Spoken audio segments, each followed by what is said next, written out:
Okay, so this is a quick disclaimer before you watch this video. There are two things to note. First and foremost, we do not own the rights to any of these images. We just want to make sure that's laid out there. These images belong to AMC and are just some steals from the trailer as we break it down and discuss some things that we think might be happening within that trailer. And any nude images are not actually me. Right, I was going to say any of the nude random images are certainly not JP. No, they're not me at all. One thing to note, too, before you get into it, the very, very first image, we discuss it and we missed something, and afterwards we were like, oh, wow.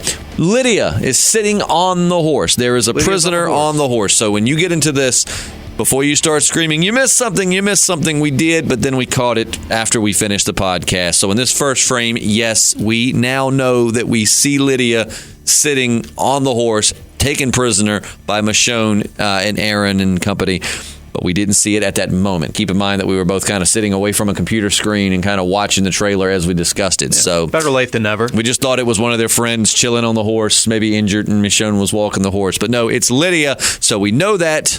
We can't see everything. Right, we're not Hindle. Right. So I love the reference there. Too soon, though. Too soon. Oh, geez, you're right.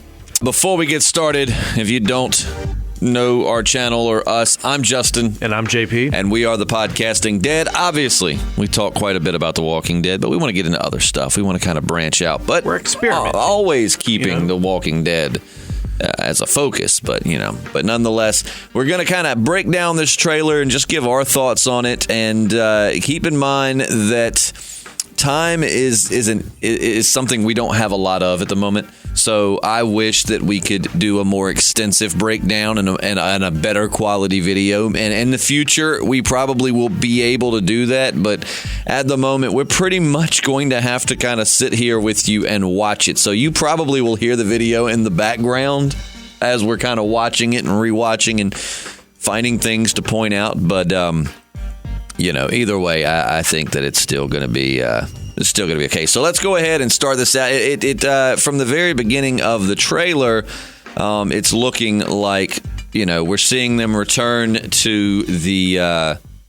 to obviously spoilers. I forgot to say that, but spoilers. Looks like they're kind of returning to the hilltop and they're going to bury Jesus. Yeah, and everyone complaining, the mid-season finale was a cliffhanger. Not really. I mean, we see everyone's returned. Jesus is the only fatality. So. Right. We can see clearly they get out of that situation. Right. And it doesn't look like anyone else has died. Is there anybody missing that we can think of? It was anyone. I think everyone's back. And we see it looks like, let me go back to that. It looks like Jesus has a pretty rad casket. I mean, in the zombie apocalypse, considering some people get put in the ground without any casket and some people get like little wooden caskets, looks like Jesus got him a pretty nice casket there. What kind of burial would you want in the zombie apocalypse? I want it Viking style, just like just go out in flames, right? Just burn me, yeah. I think I've said in real life that I kind of would like a natural burial. I just think that's more natural and organic, naked. Right? Well, I mean, it's just and I understand to each their own, but people spend. I don't want people spending thousands of dollars on me, man, just to put me in the ground. It can't be good. All those embalming fluids seeping into the earth, right? And then and if you put me in a casket, I would rather everybody take that life insurance money and just go somewhere that I like and enjoy yourself. That's how you would honor me. So yeah, I would just say wrap me in a sheet, man, and. I hate to sound all hippy-dippy, but get me back to the earth. There you go. Moving on, we see, it looks like we're going back. We're going back to before they, going back to right where we left off with that season 9 mid-season finale. Mm-hmm. I'm trying to think, is there anybody that in this group that could die? I think we've seen everyone come back. We see the Whisperers attacking. I do like that we're picking up right where we left off. Yeah, I always like that. And then we see what looks to be a lone whisperer just kind of standing in the woods. And then here's what scares me. Okay, so big comic spoilers. So if you don't want a comic spoiler, then you might want to tune out for a second. But we see Luke and we see our lovely music teacher. Blacksmith. Luke's the music teacher. We got our blacksmiths. Names are not my area. Right. The guy that is not Earl Sutton's son. Of course not. Who would even say such a thing? But we see them, and it looks like they're surrounded by whisperers. What scares me about this is, and again, you've been warned on the comic spoilers, but Luke's head ends up on a spike. When we have the Alpha, and actually I'm glad that I just went back and reread the comics the other night because I wouldn't have remembered that. But his head ends up on a spike, and keep in mind that there were a lot of heads on spikes. It was a long line. It was a boundary. So we could be losing both of these guys right now, and I hope that that's not the case, but I'm kind of scared it might be, or at least one of them. And then we move past that. We see the Whisperers. There's a scene in the comics where the Whisperers are kind of watching them because remember she catches Homeboy and Alpha's got the shotgun on him and she's like, "You've been to my land. Now I'm going to go to your land and learn about your people." Yeah. And they're kind of outside watching them. So that's kind of. I wonder. You know what though? Maybe they won't kill Luke and the blacksmith because think about it. They do catch that guy. The Whisperers catch him and they don't kill him. They bring him back and they're like, "We got your guy, you've got Lydia. That's true. If you give us her, I'll give you him. No harm, no foul. And we'll, just stay out of our land and we'll have no problems." Yeah. And the guy's even comical, the guy they've captured, because he tells Maggie, he's like, "Did you miss me?" Mm-hmm. And so that could be kind of what we have with those two. They capture them in the woods. They don't kill them. Maybe they're not going to put their heads on spikes, or at least not due to that scene. That could be maybe where Alpha catches them, similar to how she catches Homeboy in the comics and takes him back to the gate. So maybe all hope's not lost. Bringing a great new character like that just to lose him before the season's even done. I really don't. Yeah, that's what I was telling my girlfriend when I went back and reread the comics. I was like, I don't want Luke's head on a spike. Man, I really dig the character. Yeah. You know what I mean? We wouldn't have even had him for a full season. Think about it. Not cool, AMC. Don't do it. Sub him out for someone like Tara. Oh, man. You can have Tara. All right, so now we've got what appears to be the Whisperers just observing the Hilltop. Looks like I'm interested. It seems like the Hilltop's definitely going to be a lot of focus this season, just from the little bit that we've seen. Yeah. And then moving past that, what do we have? There she is. There she is. We see Alpha coming up through the crowd here. At least that's my guess. Alpha's a little bit stockier here than she is in the comics. I was telling JP before we started, when I first saw this clip, I thought it was James McAvoy from Split making his way up to the front to be like, "I'll climb right over that gate." Yeah, you can tell she's a savage because she's like, "I'm not waiting in line. I'm cutting right up through here." She's just pushing right through the Whisperers, and I think what we're getting here is that famous scene in the comics where she goes to the Hilltop, and which interesting that we'll see in a minute is it's Daryl that she's talking to. From what it looks like, I'll kind of look at it again. But in the comics, it was Maggie that she was talking to. Yep. So as we move forward here a bit, Alpha makes her way to the front. We see Lydia, our first look at Lydia, daughter of Alpha, who we just saw making her way to the front. Yeah, and now we see why. Her daughter's all locked up. Yep. I'd be hustling too. I wonder, now what's going to be interesting is, Jesus is the one that captured Lydia in the comics. It was Jesus that captures her because he gets into a fight with the Whisperers, and unlike the show, Jesus doesn't die. Instead, Jesus just unleashes this can of whoop ass on all the Whisperers, and he actually ends up stabbing Lydia in the shoulder, or stabbing her hand to her shoulder, something. He ends up stabbing her, and he takes her prisoner. And that's how Lydia gets to the Hilltop. So I'm guessing maybe as soon as we get back in this very first fight, picking up right where we left off, maybe it will be Daryl or Aaron or someone will capture, one of the Whisperers. And it's interesting because that's one of the problems they have. I wonder if Aaron will just want to kill it, when they capture. And I say it, obviously it's Lydia, but when they have a Whisperer captured, I wonder if Aaron will just want to straight up savagely murder it. And, Daryl's going to be the one to be like, "Hey, calm down. We need to take this one alive and figure out what we can about these people." And that's how it's going to play out. But I'm thinking that we might see her captured as soon as when we get back to that graveyard fight. Yeah, I could see that. Man, this is going to be the first time we've really seen Aaron out for blood, It'll be interesting, yeah. I definitely want to see a more vengeful Aaron. I don't really care for the Tara.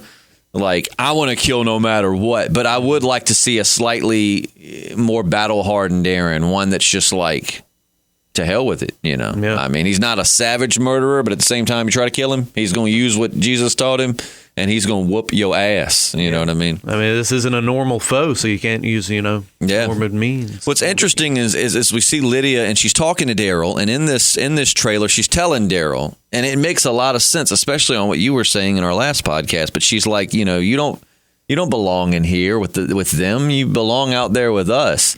And it makes me wonder if your theory is right, that maybe they've seen Daryl hanging out there camping and just said he's not a threat. I mean, he lives like we do, only he's not bothering, anybody. Yeah. We'll just let him be. And I mean, if you're Daryl, though, you can be like, I love camping out. I just don't see the need in wearing dead people's skin. Right. So, I mean. But what the only thing that gets me with that, though, is I wonder why they wouldn't have just, I don't know, maybe they just were like, we'll leave him alone. But I wonder why they wouldn't have approached and been like, hey, man, why don't you hang out with us? We do what you do, only we wear the skin of the dead, But it's a lot of fun. It's not nearly, you get used to the smell. The clothing's optional. Right.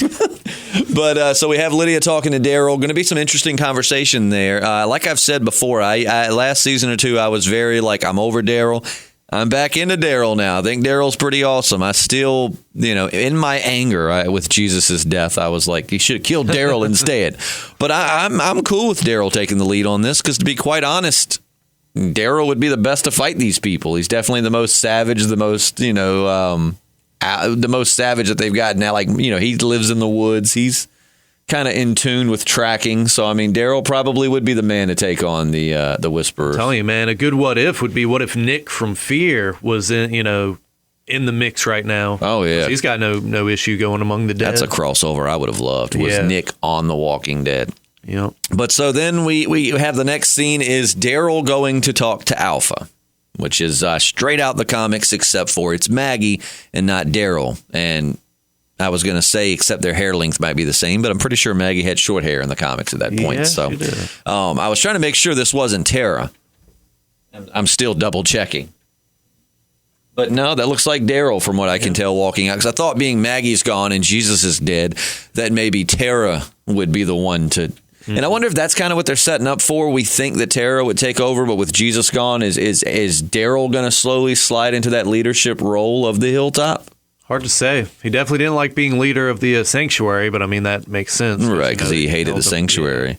But see, what I find interesting about this scene here where Daryl's walking out is that, Daryl doesn't stay in one place too long. So I don't imagine Daryl would be just setting up shop at the Hilltop, especially being that Jesus has passed away. Once they buried Jesus, Daryl would probably get the hell out of there, or at least, So when I'm thinking, it's just my prediction. I really feel like this is all going to happen kind of fast. I feel like when we get back to that graveyard fight scene, that's why they left us there, because that's where they're going to capture Lydia. Yeah. They're going to take her prisoner back to the Hilltop. They're going to bury Jesus. And then as soon as the first or second episode, I think we'll be here with all of them standing out at the gates. Like the first episode could end with Alpha coming to the gates. And then we're seeing kind of the start of the second episode. The second episode. Hopefully they'll keep that pacing up, But that's where I could see it going. But Daryl's walking out. Oh, man, we see the fair. Oh, geez. We see the fair, and comic readers, why. Who? And that's my next question. Who's this guy giving our boy Jerry the stink eye? Yeah, the mysterious cowboy. I don't know. Don't be giving Jerry no stink eye, man. Jerry's the man. Yeah, and he's got a big old axe, too. And he will split you in half. He sure will. Next, we see Carol and Ezekiel. I am so worried about our boy Ezekiel. Yeah. I really put him on the high. He's on death alert going into the second half of the season. Poor Carol. Hasn't she lost enough AMC? I mean, through this. Everybody's lost enough. But yeah, we see them drawing their bows and arrows. And of course, the instinct is they could, they're about to fight the Whisperers, but there's no telling who that they could be getting ready to fight. But we see Carol and some of her people. And here's the part that I find so funny. And again, I apologies for not having better production. We planned it to make it a little bit better, but keep in mind we kind of do these on a breakfast break at work, so I really don't have time. We're on the fly, baby. That's right, all.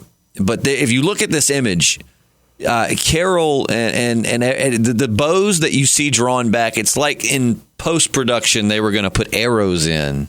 Yeah, I would hope so. And they just put the wrong clip in the pre-production. Well, I guess pre-production before they got to go in and post and put those arrows in. Yeah, unless they're just practicing their form. Is it the same as like you never dry fire a gun? Do you never dry fire a bow? Honestly, I don't know. And you can dry fire some guns. It just depends. Yeah, it just depends. I mean, some people will be like, "Oh no, absolutely not," but. Like 22s, rimfire guns, you don't typically want to. You don't want to dry fire because they can hit metal on metal and bend the pin. But a lot of other ones that are center fire, the pin's just not hit. The firing pin's not hitting anything. So it's really. But again, that's dependent. Some people will say you never should. The only thing I'll say is when you see people that have a gun cocked back, and no ammo in it, and they hit the slide release and it goes shh, and there's no bullet there. And it just that you don't do that. That's metal on metal. The bullet's not there to cushion it. No, you don't do that. That drives me crazy. But anyways, so we see Carol and company drawing air, and you could be right. They could be practicing, but I don't know. It'd be weird to put a practice scene in a trailer, especially at night. Yeah, but maybe it's like But yeah, very interesting. I'm wondering what they're firing these invisible arrows at. Maybe it'll be a Rocky-esque like training montage. Yep. And then we see Magna, Tara. We see our group. We got Kelly walking hard, walking up, ready to kick some ass. And here's something interesting too. If you look in Tara's hand, what she got? She got a hatchet. Ooh, not just any hatchet. It looks to be Rick's hatchet. Is that right? So I wonder if it was like when someone dies in your family and everybody's arguing over splitting up stuff when they went back to the scene and apparently they found Rick's gun. They found his hatchet. Was Tara like, I want the gun? And they were like, Michonne was like, obviously not. I'm taking the gun. And Tara was like, well, I get the hatchet. Michonne's like, I got a katana. I don't care for a hatchet. How is Tara even like in the running for his like closest personal effects? Right. Yeah. I mean, let's give that to RJ when he grows up or something. Yeah. But so then next we see Rosita coming in to talk to Father Gabriel. And it looks like Father Gabriel's not happy. Probably maybe blaming himself for Negan leaving. Yeah, I would think so. Or either he's still upset that she got hurt on something that he sent her out on. And it could be that. He still just kind of don't want to talk to her because he's just, in one of those like, oh, I could have had you killed. Maybe we shouldn't, type things. Then we move and we see Michonne and Judith, and I'm not quite sure what they're doing here. It's almost like they're standing graveside at something. Oh, but I don't quite. I mean, we'll have that. Really, there's not much to go on with that. Have to do with whatever happened during the 6-year break and why everyone's pissed off at Michonne. Yeah. They say we're going to get some backstory on it, and then they say the X's are really messed up. So it's going to be interesting to see how that happened. Next, we see Daryl doing what Daryl does best and flipping stuff open. I don't know why I say that's what he does best, but he looks badass when he does it. Right? Yeah. So he's badassly opening some cellar doors, and that's it. Now here's something I will complain about.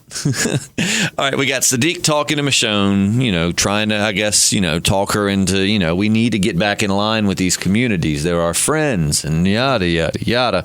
Listen to the way he delivers this, and I'm not being we're in radio. We pay a lot of attention to delivery and stuff like that, diction and all that. He delivers like other lines where he kind of ends in a whine. I don't know how to explain it. I don't want to play the video right this second and the sound come in. But actually, you know what? No, I am going to play the video. Sound up. Check it out. All right, so you're going to hear the sound from the video. If the kingdom falls. He delivered something like that to Rick when talking about Carl, and he might have delivered something like that to Carl when talking. If the kingdom falls. Like he kind of, I don't know how to explain it. Go back and listen to things that Sadiq said, and it's been at least another time or two we've heard that delivery. But anyways, moving on, we've got King Ezekiel and Carol. Looks like they're having a nice outside dinner. Ooh. But Ezekiel, of course, standing up. Something's not right. Ezekiel, we love you. Please just stay in safety. And next frame, there he is. Oh, man. The monster man himself. I'm talking about Beta.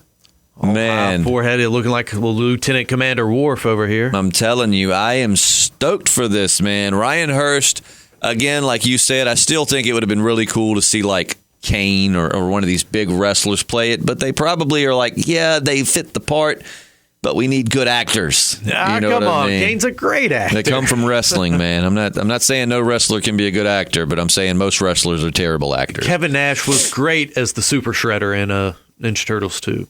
Yeah, and the Giant was great in that movie where he was like a kid, but he had this disease that made him super humongous. Oh, have you seen that? I think I know what you're talking Super about. funny. But yeah, so we've got our first look at Beta, and I can't tell you how long I've been waiting to see what Beta was going to look like. I watched Robert Kirkman a little bit on The Talking Dead from the finale, the mid-season finale, and he had a great point, and I'm paraphrasing here, but he said something to the effect of, they've done a great job with the Whisperers, because I was wondering, like, how are they going to do that? Because the Whisperers are people wearing zombie masks, and in The Walking Dead, in The Walking Dead production, the zombies are people wearing zombie masks. So how do you make people wearing masks look like they're wearing masks?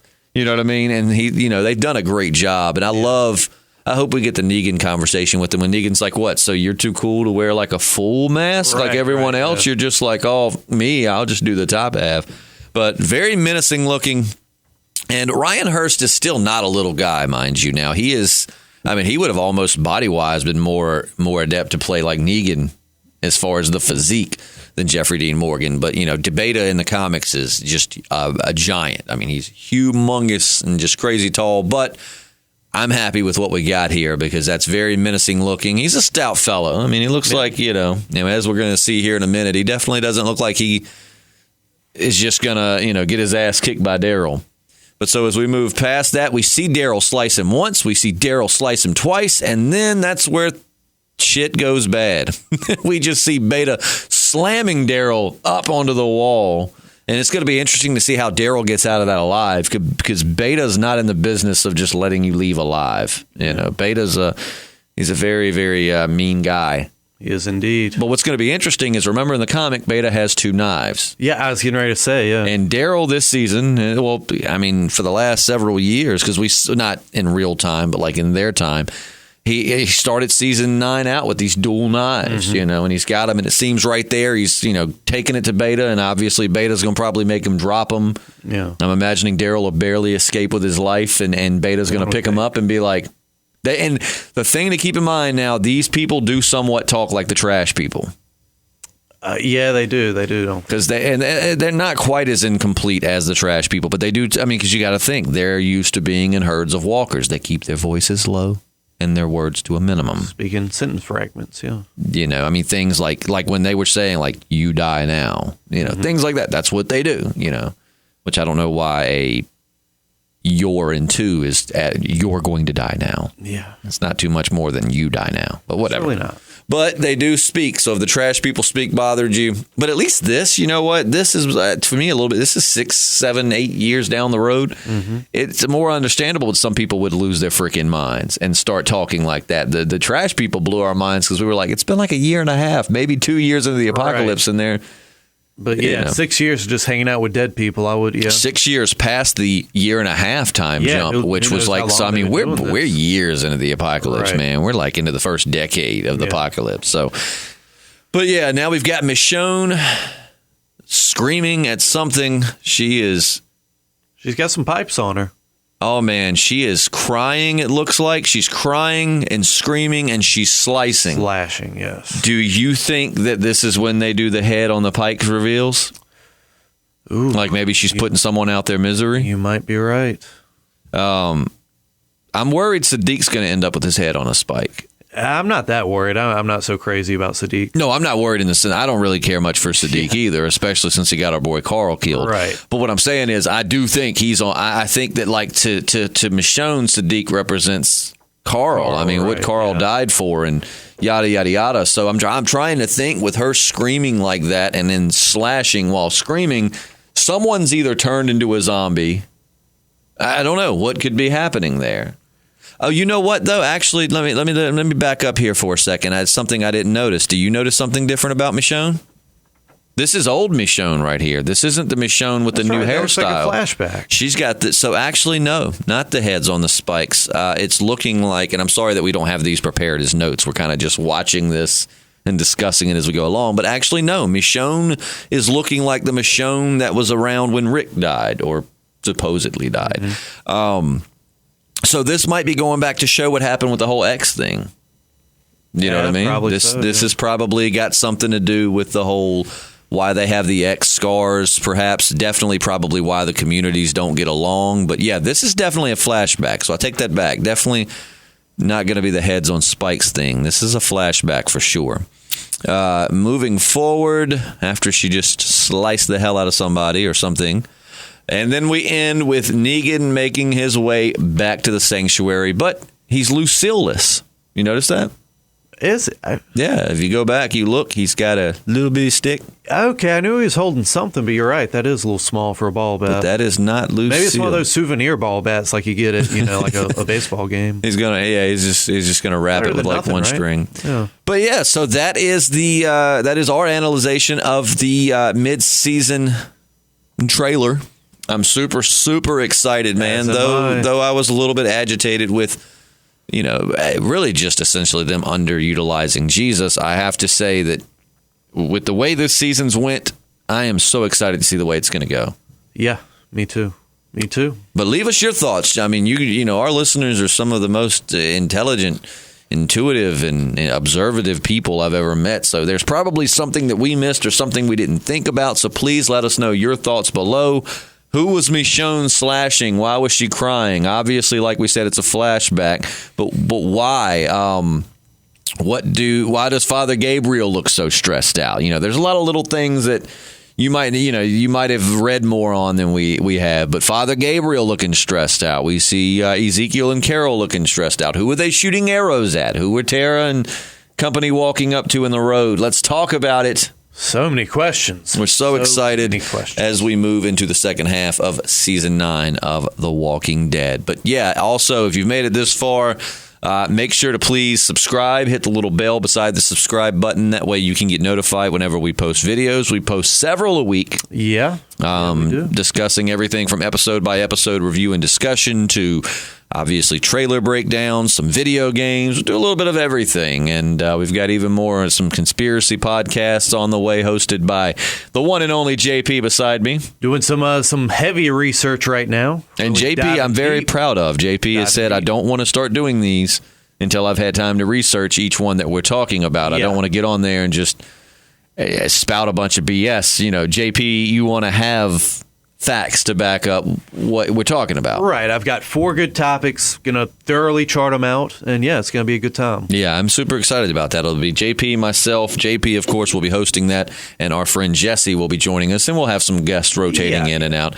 But we're super stoked for that. So lots to come from the channel. We thank you so much for listening. Make sure to subscribe, hit that like button, leave a comment, and we shall see you tomorrow for our Mail Call podcast. That's right, Mail Call. That's right. So if you have a question, find our other Mail Call podcasts, and on the most recent, leave a comment, and we'll get to your question. We sure will. But yeah, so that'll do it for now. My name is Justin. Oh, and mine's JP. And those are my initials anyway. Right. I go by them. Yeah. Oh, that's not your birth name? No. Everything I've known about you is a lie up to this point. We're the Podcasting Dead. That is true. We'll see you soon.